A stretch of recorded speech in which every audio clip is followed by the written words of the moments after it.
dan sisa energi yang kupancarkan saat aku muncul, bahkan membuat Might Guy ketakutan hingga langsung membuka gerbang ketujuh untuk menghadapinya. Saat ini aku keluar dari peti mati dengan wajah masam. Tak lama kemudian suara terkejut dan gembira terdengar dari belakangku.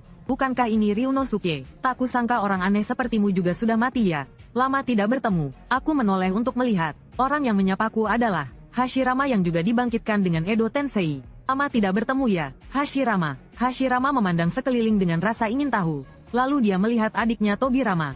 Tapi saat semua orang sedang asyik bernostalgia, Orochimaru tiba-tiba memotong semuanya. Meskipun aku ingin kalian bertiga melanjutkan obrolan, tapi tujuanku memanggil kalian bukanlah untuk ini. Kami bertiga menoleh dengan bingung setelah mendengar itu. Saat itu Sarutobi segera angkat bicara dan menjelaskan. Tuan Hokage pertama, Tuan Ryunosuke, guru, ini adalah muridku yang tidak berguna itu.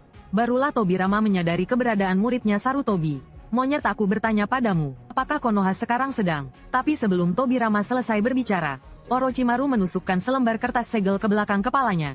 Seketika seluruh tubuh Tobirama menjadi kaku. Melihat Orochimaru masih ingin mengendalikanku dengan kertas segel, aku tidak bisa menahan tawa. Hehe, sepertinya aku sudah menghilang terlalu lama ya. Sampai-sampai anak kucing dan anjing pun merasa bisa mengendalikanku. Aku segera mengerahkan kekuatan di dalam tubuhku. Setelah kilatan cahaya putih, semua retakan Edo Tensei di tubuhku lenyap. Sebagai gantinya adalah aura kehidupan yang segar dan kuat. Sekarang aku tidak ada bedanya dengan orang hidup. Aku merasakan kekuatan yang masih ada di dalam tubuhku. Dan benda yang dulu membunuhku sudah tidak ada lagi di dalam tubuhku. Seketika suasana hatiku menjadi ceria. Sementara di sisi lain, Orochimaru ketakutan hingga bercucuran keringat dingin. Ini tidak mungkin. Edo Tensei hanya memanggil wujud orang mati saat mereka masih hidup. Di dunia ini belum ada ninjutsu yang bisa membangkitkan orang lain sepenuhnya. Bagaimana kau bisa hidup kembali? Tapi setelah mendengarnya aku hanya menggelengkan kepala. Orochimaru, kan, sepertinya kau belum terlalu mengenalku. Kenapa? Apa gurumu si monyet itu tidak pernah menceritakan tentangku padamu? Bertindak gegabah terhadap hal yang tidak kau pahami akan ada akibatnya. Namun sebelum Orochimaru sempat menjawab, Hashirama yang melihatku hidup kembali langsung menjadi gelisah. Ryunosuke, kita ini sudah mati. Seharusnya kita tidak muncul di dunia ini. Yang kau lakukan ini salah. Cepat kembali ke keadaan semula. Tapi setelah mendengar perkataan Hashirama, aku malah tidak peduli. Hashirama, kalian memang sudah mati. Tapi aku tidak. Aku hanya mengalami sedikit kecelakaan yang membuatku terpaksa mati. Kalau tidak, menurutmu siapa di dunia ini yang bisa membunuhku? Lagi pula, aku masih mau kembali ke negeri pusaran air untuk melihat-lihat. Hashirama, jika kau mau, aku juga bisa membangkitkanmu. Asal kau memohon padaku. Itu bisa saja. Apa kau tidak ingin kembali ke klan Senju untuk melihat-lihat? Aku berkata dengan santai kepada Hashirama Senju sambil meregangkan tubuh. Tetapi kata-kata yang keluar membuat semua orang yang ada di sana terkejut. Membangkitkan, hal yang diidam-idamkan tetapi tidak bisa dicapai oleh orang-orang di dunia ini. Sekarang dari pria yang ada di hadapan mereka ini, diucapkan dengan begitu mudahnya dari mulutnya, bahkan seolah-olah membangkitkan seseorang itu semudah bernapas. Tapi Hashirama masih menatapku dengan wajah serius. Namun Kakashi yang ada di samping mendengar bahwa aku bisa membangkitkan orang lain. Matanya langsung berbinar. Saat ini, suara Hashirama terdengar lagi. Aku tidak akan hidup kembali. Kita orang mati harus bersikap seperti orang mati. Kalau kamu tidak membatalkan kebangkitan ini, maka aku hanya bisa membunuhmu sekali lagi untuk menjaga ketertiban dunia. Selesai bicara Hashirama langsung mengaktifkan Mokuton, penguburan abadi ikatan pohon. Saat kedua tangannya bertepuk, sebuah pohon raksasa langsung muncul dari udara, dan tercipta di atas atap ini. Mengikatku dengan erat, tapi aku sama sekali tidak panik. Hanya dengan satu pikiran, tiba-tiba bayangan di belakang Senju Hashirama mulai menggeliat. Sosok besar langsung muncul dari dalamnya. Dan begitu ninja troll dari pasukan bayangan muncul, dia langsung memeluk Senju Hashirama dengan erat dari belakang. Dan saat dia dipeluk, aku pun memanggil satu ninja troll lagi. Langsung memerintahkannya untuk merobek pohon yang dipanggil oleh Hashirama. Setelah itu aku pun langsung melompat keluar. Mata Orochimaru berbinar saat melihat bayangan yang kupanggil. Jadi inikah ninja bayangan milik Tuan Ryunosuke? Menarik sekali. Ternyata setelah aku mati, saat beberapa desa tersembunyi besar menyerang negeri pusaran air, bahkan orang biasa di negeri pusaran air pun bisa memanggil puluhan ninja bayangan. Itulah kartu truf yang kutinggalkan untuk negeri pusaran air. Makanya sampai sekarang setelah negeri pusaran air hancur begitu lama, nama besar pasukan bayangan masih terus tersebar. Dan hari ini, bersamaku sang kaisar bayangan, yang dibangkitkan oleh Orochimaru dengan Edo Tensei. Para ninja bayangan ini muncul kembali di dunia. Hashirama, aku sarankan sebaiknya kamu berhenti. Aku tidak ingin membuang-buang waktu denganmu di sini. Sejujurnya aku sedang sibuk ingin pulang. Saat ini aku mengirim kembali ninja troll ke kerajaan bayangan. Orochimaru juga mengalihkan pandangannya dari ninja troll itu. Ternyata Tuan Ryunosuke terburu-buru ingin kembali ke negeri pusaran air. Tapi sayang sekali, negeri pusaran air sudah dihancurkan jauh sebelum Perang Dunia Shinobi kedua. Tempat itu sekarang hanyalah puing-puing reruntuhan. Begitu Orochimaru selesai bicara, dari tubuhku langsung meledak aura cakra yang lebih besar dari Hashirama. Tekanan cakra yang sangat dahsyat. Di bawah tekanan yang kuat ini, formasi 4 api ungu yang dipasang oleh 4 ninja suara retak dan membentuk lubang yang besar. Yang paling parah adalah Tobirama. Tubuh Edo Tensei-nya langsung hancur lebur. Saat itu aku mengatur napasku. Tekanan dahsyat itu perlahan menghilang. Lalu aku melesat dengan cepat dan langsung mencekik leher Orochimaru. Aku mau kamu ceritakan semua yang kamu tahu. Kalau kamu berani berbohong sepatah kata pun, aku akan buat kamu merasakan hidup segan mati tak mau. Wajah Orochimaru perlahan berubah ungu. Dia sadar cakranya tidak bisa lagi digerakkan dan tidak bisa menggunakan jutsu apapun. Saat itu Hashirama ingin mengatakan sesuatu, tapi dihentikan oleh Tobirama. Ternyata tekanan auraku barusan juga ikut menghancurkan kertas segel pengendali. Sekarang Tobirama akhirnya kembali normal. Saat itu Orochimaru menjadi ciut. Dia mulai menjelaskan kepadaku, sekitar 5 tahun sebelum Perang Dunia Shinobi kedua, semua desa besar takut pada Fuinjutsu negeri Uzushio. Jadi mereka bersatu untuk menghancurkan negeri Uzushio. Tapi karena bayangan hitam yang Anda berikan, para ninja itu sangat kuat dan tidak takut mati. Desa-desa besar itu pun harus membayar dengan korban jiwa yang besar untuk menaklukkan negeri Uzushio. Kudengar Orochimaru sama sekali tidak menyebut Konoha. Jadi aku pun bertanya, lalu bagaimana dengan Konoha? Apa peran mereka dalam masalah ini? Orochimaru menoleh ke belakang melihat gurunya, Sarutobi.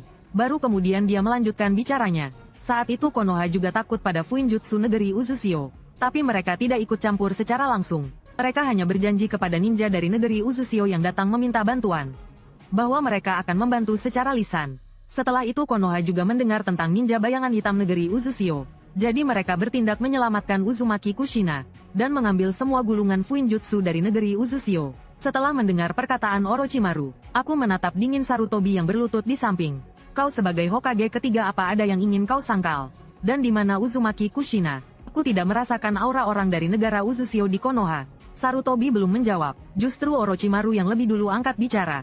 Kushina memang berhasil diselamatkan. Dia bahkan menikah dengan Hokage keempat Namikaze Minato. Tapi pada hari dia melahirkan, segel Kyuubi dilepaskan oleh seseorang yang mengaku sebagai Uchiha Madara, yang pada akhirnya menyebabkan kematian tragis mereka berdua. Tapi mereka meninggalkan seorang anak bernama Uzumaki Naruto. Saat aku bertemu dengannya sebelumnya, dia juga bisa memanggil beberapa ninja dari pasukan bayangan hitam. Aku juga punya bawahan dari negara Uzushio bernama Uzumaki Karin. Mendengar perkataan ini amarahku langsung memuncak. Sebelum aku mati negara Uzushio begitu besar. Sekarang Jingran hanya tersisa 2 bocah ingusan. Aku menoleh dan menatap dingin ke arah Sarutobi. Negara Uzushio dan Konoha bersahabat sejak awal desa didirikan. Hasilnya hanya dalam beberapa puluh tahun klan kami musnah karena ulahmu. Sarutobi Hiruzen, lancang sekali kau. Niat membunuh dari tubuhku semakin kuat. Aura yang sangat besar menyebar ke sekeliling tanpa penghalang. Sementara itu di hutan di luar Konoha, desa Sunagakure yang dibawa Orochimaru, para ninjanya sedang bertarung dengan Naruto dan yang lainnya. Tanuki raksasa sedang bertarung sengit dengan seekor katak besar. Saat ini si Tanuki sepertinya merasakan sesuatu. Dia langsung mengabaikan katak di depannya. Dengan bersemangat dia langsung berlari menuju Konoha. Ninja Sunagakure Temari menatap si Tanuki dengan bingung. Tapi demi keselamatan adiknya Gaara, dia juga mengejar ke arah larinya Tanuki itu. Melihat itu Naruto memerintahkan ninja bayangan hitam untuk menyelamatkan teman-temannya. Sedangkan Gamabunta membatalkan jutsunya dan kembali ke Gunung Myoboku. Naruto ingin kembali ke Konoha untuk membantu. Tapi saat ini Sakura masih pingsan. Sasuke yang terluka melihat ini lalu berkata, "Hei Naruto, kau kembali saja duluan. Aku akan menunggu Sakura sadar di sini. Setelah itu aku akan segera menyusul bersamanya." Naruto mengangguk dengan mantap, menyatakan pasti akan menghentikan Tanuki menghancurkan Konoha, lalu segera berlari menuju Konoha. Dan saat ini seiring hawa membunuhku menyelimuti seluruh desa. Melihat situasi yang tidak beres, para ninja Suna dan ninja Oto juga serempak mundur, bersiap memanfaatkan kesempatan ini untuk meninggalkan Konoha. Berbagai klan Konoha dan beberapa tetua, juga Jiraiya muncul satu persatu di atap. Menatapku seolah menghadapi musuh besar. Hashirama tidak tahan lagi melihatnya. Bergegas maju untuk menasihatiku. "Ryunosuke, kamu harus tenang." Namun setelah mendengarnya, aku justru menatap tajam ke arah Hashirama, mengucapkan kata-kata yang membuatnya merinding. "Hashirama, dendam karena negara dan klan musnah seperti ini. Katakan padaku bagaimana caranya tenang. Kamu jangan menasihatiku dulu. Di seluruh Konoha, aku tidak merasakan keberadaan klan Senju. Sebaiknya kamu khawatirkan dirimu sendiri dulu saja." Dan saat ini Hashirama juga merasakan ada yang tidak beres. Monyet, ada apa ini? Kenapa bahkan Tsunade kecil juga tidak ada? Kemana dia pergi? Bagaimana dengan anggota klan Senju yang lain? Tobirama juga menyadari gawatnya situasi. Dia hanya merasakannya sekilas. Hanya ada beberapa anggota klan dengan garis keturunan yang sangat tipis. Monyet, selain Tsunade, bagaimana dengan Nawaki? Di mana mereka berdua? Dan juga klan Uchiha di desa? Kenapa keberadaannya juga tidak terasa? Mendengar pertanyaan Tobirama, Sarutobi seketika panik. Saat itu Orochimaru tersenyum. Aku tahu sedikit tentang pertanyaan-pertanyaan ini. Aku menerima perintah dari Tuan Danzo untuk mencoba bereksperimen dengan rahasia Mokuton. Tuan Danzo memanfaatkan Perang Dunia Shinobi kedua dengan cerdik mengatur banyak anggota klan Senju untuk mati. Sehingga sampai sekarang klan Senju hanya tersisa Tsunade seorang yang mengembara di luar. Dan juga klan Uchiha di desa. Ini juga disebabkan oleh rencana yang dibuat Guru dan Danzo. Sekarang di Konoha juga hanya tersisa satu orang. Anak kecil bernama Uchiha Sasuke. Setiap kali Orochimaru mengucapkan sepatah kata, ekspresi Hashirama dan Tobirama menjadi semakin suram. Jiraiya mendengar semua yang dikatakan Orochimaru. Pandangannya seakan hancur berantakan. Melihat ini Orochimaru mengambil kesempatan untuk menambah beban. Jiraiya, kau tidak salah dengar. Semua ini diatur oleh guru kita tercinta. Dan Tuan Danzo. Kalau tidak, menurutmu dari mana aku mendapatkan begitu banyak bahan untuk eksperimen elemen kayu? Tobirama tidak tahan lagi. Dia membentuk segel tangan dan akan menghabisi Sarutobi dan Danzo. Tiba-tiba sebatang pohon membungkus Tobirama dengan erat. Hashirama yang bergerak untuk mengikat Tobirama. Saat ini dia menoleh ke arah Orochimaru. Orochimaru ya, batalkan Edo Tensei kami, dan juga Ryunosuke. Kalau bisa, kuharap kau tidak menghancurkan Konoha. Selebihnya, lupakan saja. Seiring Orochimaru menyelesaikan segel tangannya, Hashirama dan Tobirama menghilang dari dunia. Aku berbalik menatap Sarutobi dan baru saja akan mengatakan sesuatu. Tiba-tiba suara tangisan terdengar dari kejauhan. Bos, kau akhirnya kembali. Mereka menindasku saat kau tidak ada. Si Hashirama itu menangkap kami tanpa alasan. Aku dikurung di dalam tubuh orang ini tanpa melihat cahaya matahari. Sukaku menunjuk ke Gaara yang tertidur di atas kepalanya. Dan aku melihat Sukaku yang menangis terseduh-seduh. Hanya bisa menghiburnya dan berjanji akan menghajar Hashirama nanti. Barulah Sukaku berhenti menangis. Setelah mengurus Sukaku, aku kembali menatap Sarutobi. Hiruzen Sarutobi, hal-hal lain yang telah kau lakukan. Untuk saat ini aku tidak mau mengurusnya. Di mana Naruto? Hari ini aku akan membawanya pergi. Mulai sekarang dia adalah orang dari negeri Uzumaki. Tidak ada hubungan lagi dengan Konoha kalian. Sarutobi belum sempat menjawab, tapi Danzo langsung mengaktifkan saringan untuk menghentikanku. Melihatnya akan bergerak, aku langsung memanggil sekelompok ninja pasukan bayangan hitam untuk mengepungnya. Saat itu Sarutobi menghentikan Danzo. Aku setuju Anda membawa Naruto pergi. Tapi kuharap Anda mempertimbangkan jasa Hokage pertama dan kedua. Jangan memutuskan hubungan baik dengan Konoha. Mendengar itu aku tertawa dingin. Langsung menolak permintaan Sarutobi. Namun saat suasana semakin tegang, Naruto dan Temari malah berlari dari kejauhan. Hei Tanuki besar, kalau kau menghancurkan Konoha, aku tidak akan memaafkanmu. Begitu melihat Naruto, aku langsung mengenalinya. Lalu aku berteleportasi ke sisi Naruto. Mengelus rambut Naruto dengan senyuman. Namaku Uzumaki Ryunosuke. Aku adalah kakek pamanmu. Naruto menatap wajah mudaku dengan ragu. Tapi aku kan siluman rubah ekor 9. Orang-orang desa bilang aku tidak punya orang tua. Bagaimana mungkin aku punya kakek paman? Mendengar perkataan Naruto, wajahku kembali muram. Tanpa berkata apa-apa aku langsung mengangkat Naruto dan berteleportasi ke atas kepala Sukaku. Naruto, hal lainnya akan kuberitahu nanti. Sekarang ayo kita tinggalkan tempat menjijikkan ini dulu. Dan juga Orochimaru, kau juga naik ke sini. Melihat rombongan itu akan pergi, Temari berteriak cemas ke arah kepala Sukaku. Kalian mau membawa Gaara kemana? Aku melihat ke arah Gaara yang sedang pingsan, mengulurkan tangan dan menangkapnya. Kemudian seberkas cahaya muncul di tanganku. Seketika Gaara langsung terpisah dari Sukaku, lalu menyuruh ninja bayangan hitam untuk mengantar Gaara kembali. Setelah menyelesaikan masalah ini, aku membawa Naruto pergi dari Konoha tanpa menoleh ke belakang. Sarutobi melihat ini dan langsung memerintahkan semua orang kembali ke gedung Hokage untuk rapat. Sedangkan Jiraiya duduk sendirian di atap sampai malam tiba. Setelah itu sosoknya berlari keluar desa. Saat ini aku sedang membawa Naruto menuju markas Orochimaru. Orochimaru, berapa lama lagi sampai di markasmu? Orochimaru yang mendengar pertanyaanku segera menjawab. Sudah tidak jauh lagi, tapi kerabat Anda tidak berada di markas ini.